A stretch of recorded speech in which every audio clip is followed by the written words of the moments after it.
Reading the Ethiopian Bible, Day 32, Chapter 32. As always, you can follow along in your KJV, NLT, NIV, but I'm reading my Ethiopian. However, it's the same because it's Genesis. But for anybody that wants to read the book that I'm reading, I'll link it below. Also, for anybody that wants to listen, I am starting a Spotify podcast called Reading the Ethiopian Bible Front to Back. It's basically just each episode that I have on here, one chapter a day. Anyways, back to reading. The first book of Moses, Genesis chapter 32.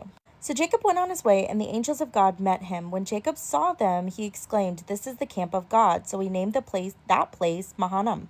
Jacob sent messengers on ahead to his brother Esau in the land of Seir, the region of Edom. He commanded them, "This is what you must say to my lord Esau. This is what your servant Jacob says. I have been staying with Laban until now. I have oxen, donkeys, sheep, and male and female servants. I have sent this message to inform my lord that I may find favor in your sight."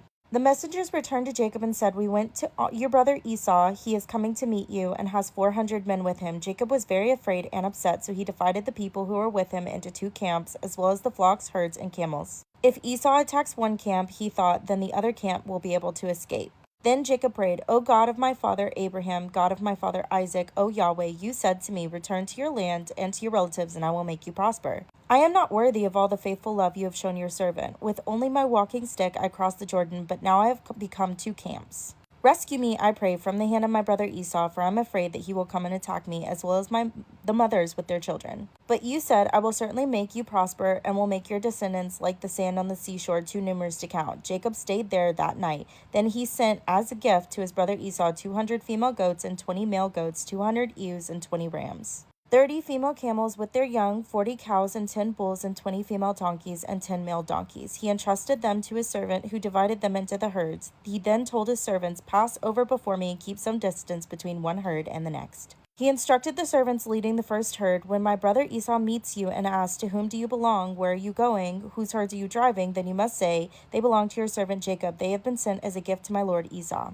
In fact, Jacob himself is behind us." He also gave these instructions to the second and third servants, as well as to those who are following the herds, saying, "You must say the same thing to Esau when you meet him. You must also say, 'In fact, your servant Jacob is behind us.'" Jacob thought, "I will first appease him by sending a gift ahead of me. After that, I will meet him. Perhaps he will accept me." So the gifts were sent on ahead of him while he spent the night in the camp. During the night, Jacob quickly took his 2 wives, his 2 female servants, and his 11 sons and crossed the ford of the Jabbok.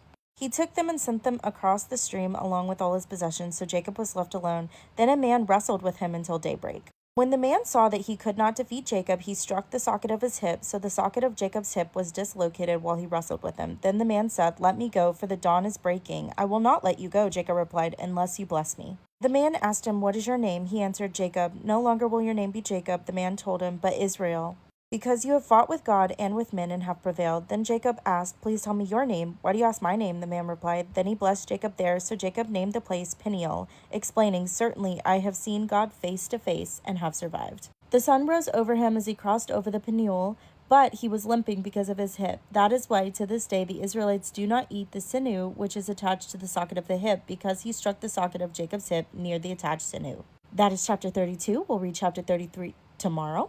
Some things I want to point out here is how Jacob handled a very stressful time. When he was worried that he was going to die, he didn't spiral out. He didn't do all this stuff.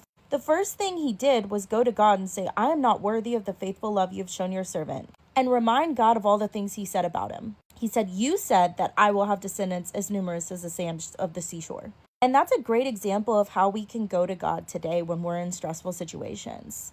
God is a good father, our Abba. And we can go to him and say, "God, I know I'm facing this terrible, scary situation, but this is what you said. This is what you promised me."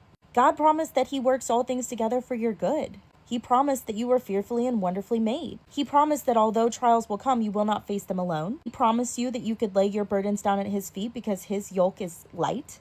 He promised us that all things are possible with him. These are all things straight out of the Bible, guys, and we can go to God in those times and say, "God, I know that this is what you said about me." And I promise it helps because I do it. I practice this. And this is a pattern we see all throughout the Bible of reminding God what he said. Not that he forgot, but for our own benefit.